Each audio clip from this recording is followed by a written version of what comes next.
हम लोग का स्टील डिज़ाइन चल रहा है। तो स्टील डिज़ाइन में अभी हम लोग का कंपोनेंट ऑफ स्टील चल रहा है।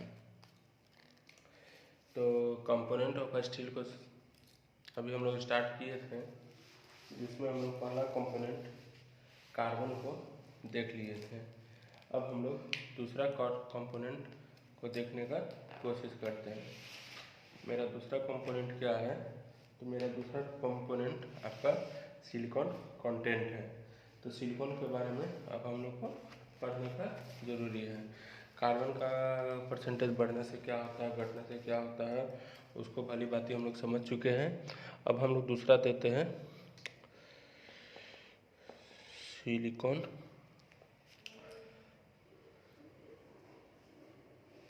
कंटेंट। चलिए अब हम लोग समझने का कोशिश करते हैं सिलिकॉन कंटेंट के बारे में। तो इसका जो वैल्यू होता है वो आपका 0.2% से क्या होता है, कम होता है। तो लिखेंगे कि इट्स वैल्यू इज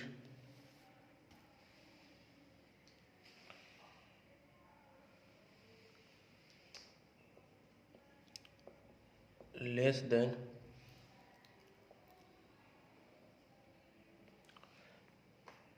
0.2%। तो जो सिलिकॉन कंटेंट होता है उसका जो वैल्यू होता है आपका 0.2% से कम होता है। तो यह आपका सिलिकॉन कंटेंट क्या होता है, आपका फिजिकल प्रॉपर्टी पे इफेक्ट करता है। और फिजिकल प्रॉपर्टी क्या होता है उसके बारे में देखने का कोशिश करते हैं। तो यह आपका फिजिकल प्रॉपर्टी पे किसी प्रकार का इफेक्ट नहीं डालता है। तो इसमें लिखेंगे कि it acts no effect on physical property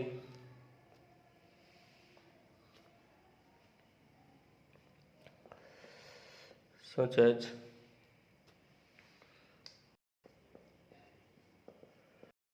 ductility, elasticity,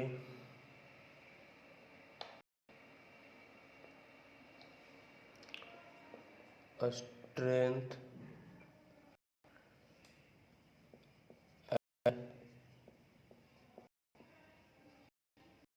toughness. Silicon content होता है, इसका वैल्यू आपका क्या होता है 0.2% क्या होता है, कम होता है। इसका वैल्यू आपका 0.2% से क्या होता है, कम होता है। तो यह किसी भी प्रकार का इफेक्ट नहीं होता है किसी फिजिकल प्रॉपर्टी पे। और फिजिकल प्रॉपर्टी क्या क्या होता है, जैसे आपका डक्टिलिटी हो गया, जैसे आपका इलास्टिसिटी हो गया, जैसे आपका स्ट्रेंथ हो गया, और जैसे आपका टफनेस हो गया। तो इलास्टिसिटी क्या होता है, इस चीज़ हम लोग जानते हैं। डक्टिलिटी क्या होता है, इस चीज़ हम लोग जानते हैं। स्ट्रेंथ क्या होता है, ये भी हम लोग जानते हैं। और टफनेस क्या होता है, ये सब भी चीज़ हम लोग जानते हैं। अगर नहीं जानते हैं तो हम लोग इसको पूरा डिटेल में पढ़ेंगे, किसमें, सोम में। इसलिए अभी समझ लीजिए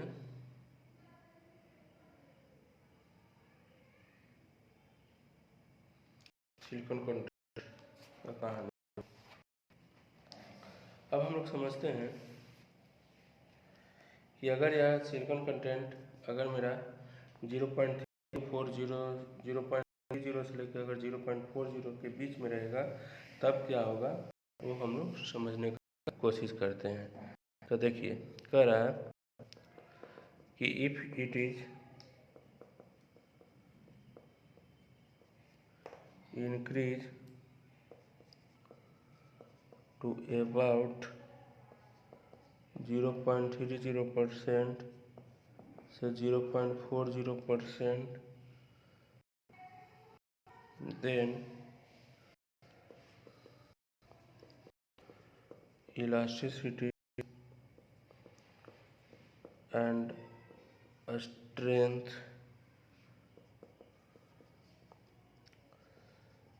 इंक्रीजेज।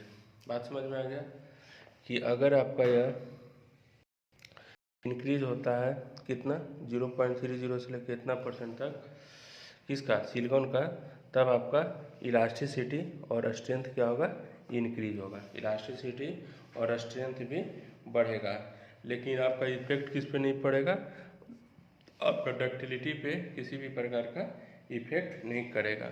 तो वही लिखते हैं कि इफ इट इज माने carbon silicon content increased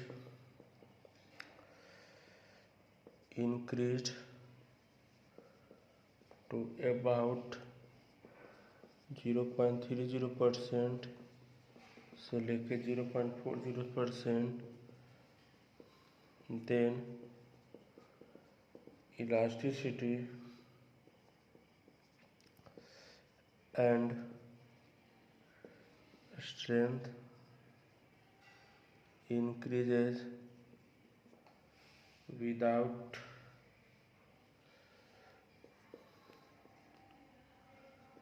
change in ductility. बात समझ में आ गया। अगर यह आपका 0.30 से लेकर 0.40% तक आपका इंक्रीज हो रहा है, तब आपका स्ट्रेंथ और इलास्टिसिटी इंक्रीज होगा, लेकिन आपका डक्टिलिटी जो होगा उसमें किसी भी प्रकार का चेंजिंग नहीं होगा।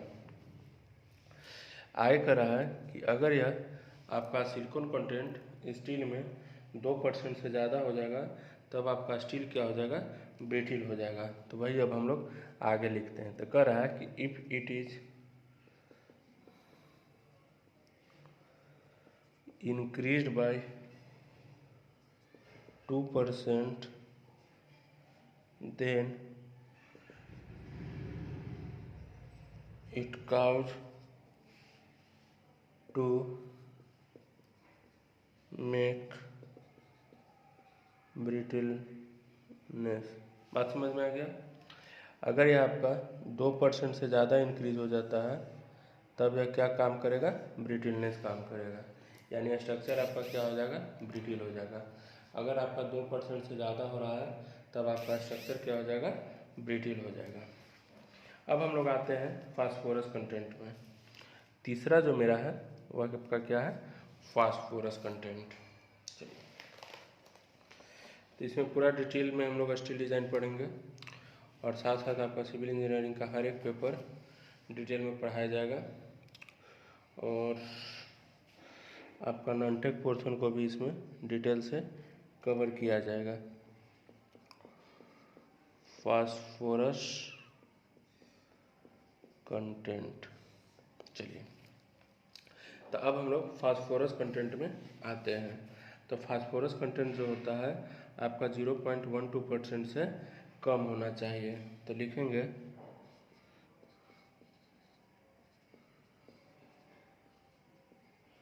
Phosphorus content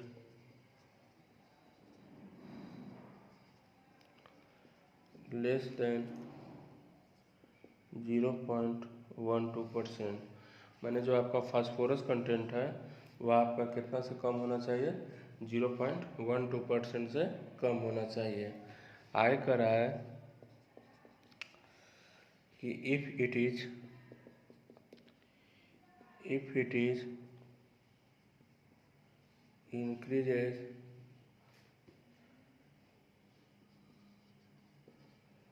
then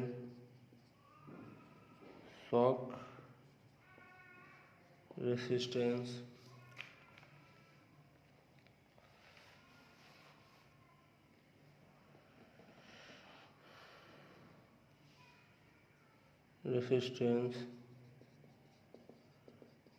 ductility and strength of steel decreases. बात समझ में आ गया कि अगर आपका फास्फोरस कंटेंट इंक्रीज होगा, तब आपका डक्टिलिटी, स्ट्रेंथ और शॉक रेसिस्टेंस आपका क्या हो जाएगा, डिक्रीज हो जाएगा। शॉक रेसिस्टेंस क्या होता है, जो अचानक आपका लोड पड़ता है और उसको आपका रेसिस्ट नहीं कर पाएगा यानी रोक नहीं पाएगा। तो वही चीज़ होता है कि आपका अगर फास्फोरस कंटेंट स्टील में बढ़ता है तब आपका ये सब चीज़ घट जाएगा। और आपका कितना होना चाहिए, इसका इतना होना चाहिए। और इसका मैक्सिमम परसेंटेज लिमिट होता है, its maximum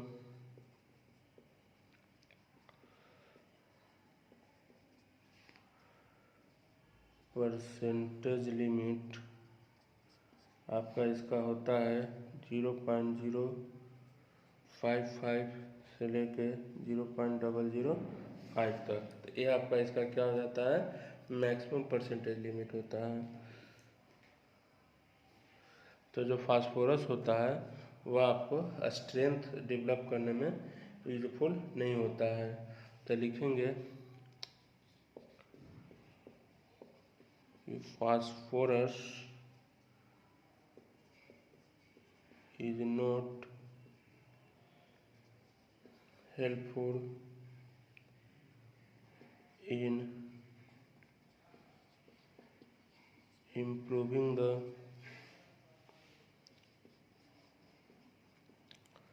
strength of steel। तो जो फास्फोरस होगा आपको स्टील के स्ट्रेंथ को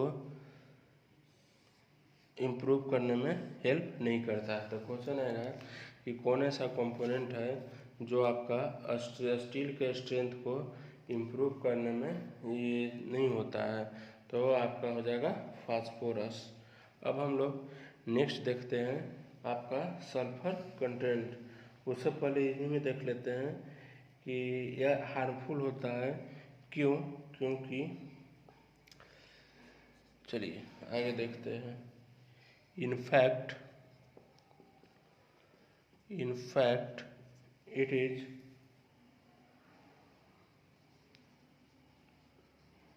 harmful because it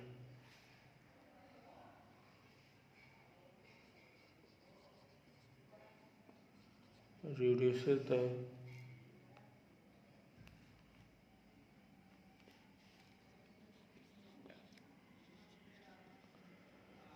toughness, strength and ductility of steel. बात समझ में आ गया कि यह आपका हार्मफुल होता है, कौन, फास्फोरस। तो हार्मफुल क्यों होता है, क्योंकि आपका यह टफनेस, स्ट्रेंथ और डक्टिलिटी को क्या करता है, रिड्यूस कर देता है। तो जो फास्फोरस कंटेंट होता है वह आपका हार्मफुल होता है। तब हार्मफुल क्यों होगा, क्योंकि आपका टफनेस, स्ट्रेंथ, डक्टिलिटी सबको क्या कर दे रहा है, रिड्यूस कर दे रहा है। चलिए अब हम लोग आगे का कंटेंट देखते हैं, आपका सल्फर कंटेंट। चलिए अब चौथा देखते हैं हम लोग सल्फर कंटेंट।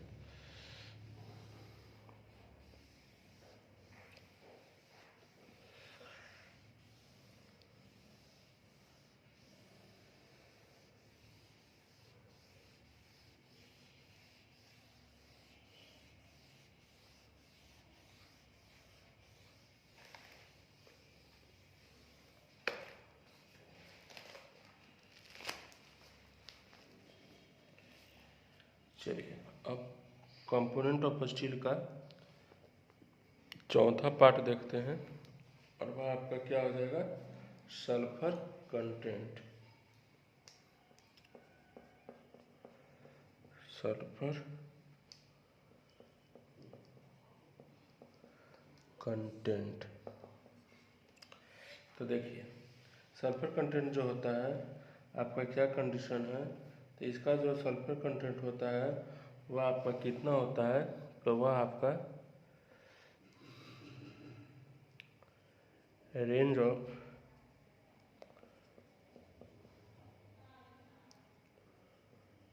सल्फर कंटेंट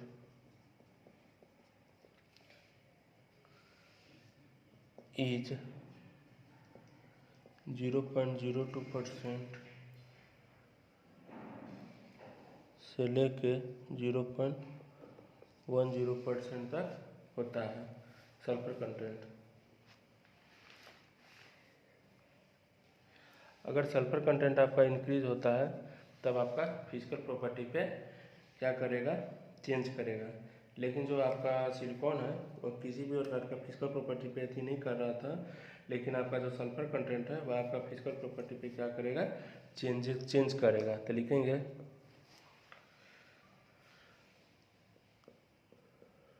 कि increases of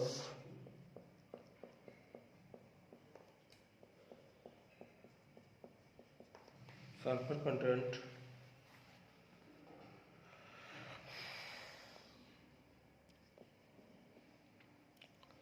change physical property. अगर आपका सल्फर कंटेंट इंक्रीज हो रहा है तब आपका फिजिकल प्रॉपर्टी चेंज हो जाएगा। अब अगर सल्फर कंटेंट आपका नेग्लिजिबल होगा तब आपका डक्टिलिटी और स्ट्रेंथ पे कोई भी इफेक्ट नहीं पड़ेगा। तो चलिए आगे देखते हैं कि sulphur content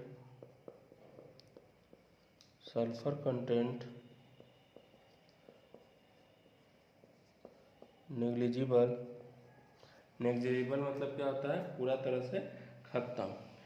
effect on the ductility and strength of steel. समझ में आ गया कि जो आपका सल्फर कंटेंट है वह आपका क्या होता है, अगर नेग्लिजिबल हो जाए यानी पूरा तरह से ख़त्म हो जाए तब आपका किस पे इफेक्ट करेगा, डक्टिलिटी और स्ट्रेंथ पे आपका इफेक्ट करेगा। आय कर रहा है कि if the percentage of sulfur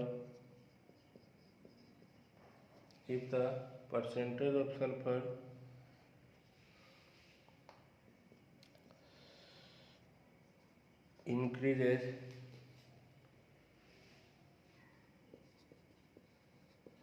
beyond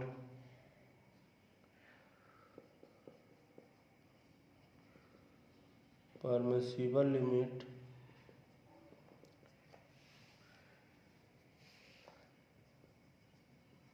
then it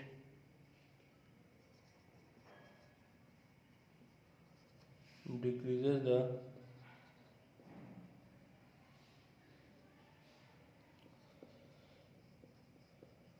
strength and ductility of steel. तो कह रहा है कि अगर परसेंटेज ऑफ सल्फर अगर इंक्रीज हो रहा है अपना परमिसिबल लिमिट से, जितना उसका परमिसिबल लिमिट है, तब आपका स्ट्रेंथ और डक्टिलिटी स्टील का क्या होने लगेगा, डिक्रीज होने लगेगा। तो ये चीज़ को ध्यान रखना है कि अगर सल्फर कंटेंट इंक्रीज होगा तो आपका स्ट्रेंथ और डक्टिलिटी क्या हो जाएगा, डिक्रीज हो जाएगा। लेकिन अगर सल्फर कंटेंट रहेगा भी नहीं तो भी आपका डक्टिलिटी और स्ट्रेंथ पे दिक्कत पड़ेगा। इसलिए आपका जो क्वांटिटी है सल्फर का जितना उतना ही रहना सही है। और जो मैक्सिमम लिमिट होता है आपका सल्फर का वह कितना होता है वो भी समझने का कोशिश करते हैं। तो इट्स मैक्सिमम परसेंटेज लिमिट कितना हो जाएगा आपका 0.055 प्लस माइनस 0.005। तो ये आपका क्या हो जाएगा, मैक्सिमम परसेंटेज लिमिट हो जाएगा आपका। चलिए ये चीज़ क्लियर हो गया। अब हम लोग पाँचवा देखते हैं। पाँचवा कंटेंट मेरा क्या है उसके बारे में अब हम लोग जानने का कोशिश करते हैं। चलिए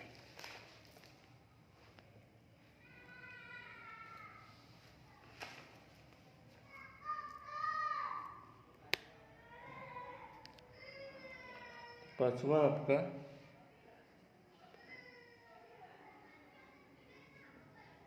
मैग्नीज है। ठीक है, पाँचवा आपका क्या है, मैग्नीज है। अगर आपका मैग्नीज प्रेजेंट है स्टील में तब आपका क्या इंक्रीज होगा, स्ट्रेंथ इंक्रीज होगा। तो लिखेंगे कि if manganese present in steel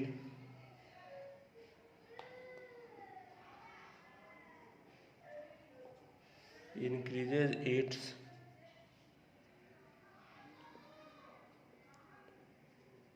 strength. बात समझ में आ गया कि अगर आपका मैग्नीज प्रेजेंट है स्टील में तब आपका क्या इंक्रीज होगा, स्ट्रेंथ इंक्रीज हो जाएगा। अगर आपका मैग्नीज प्रेजेंट है किसमें, स्टील में, तब आपका क्या होगा, स्ट्रेंथ इंक्रीज हो जाएगा। और इसका रेंज कितना होता है उसके बारे में समझने का कोशिश करते हैं। तो percentage of manganese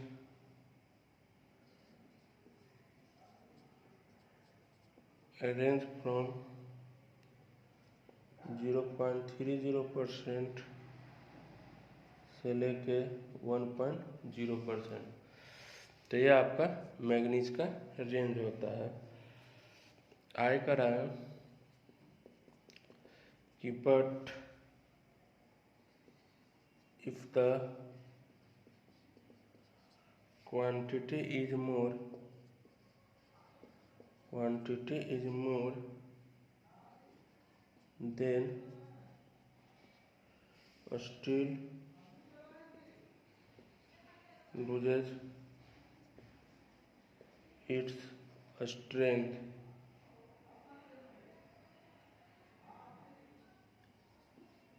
and become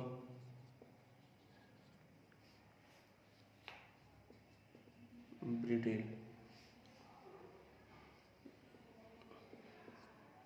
अगर इसका क्वांटिटी आपका 1.5% से ज़्यादा होगा स्टील में तब आपका स्ट्रेंथ लूज करेगा और साथ साथ आपका क्या हो जाएगा, ब्रिटिल हो जाएगा। इसलिए इसका मैक्सिमम परसेंटेज आपका कितना हो जाएगा, 1.5%। एक मिनट,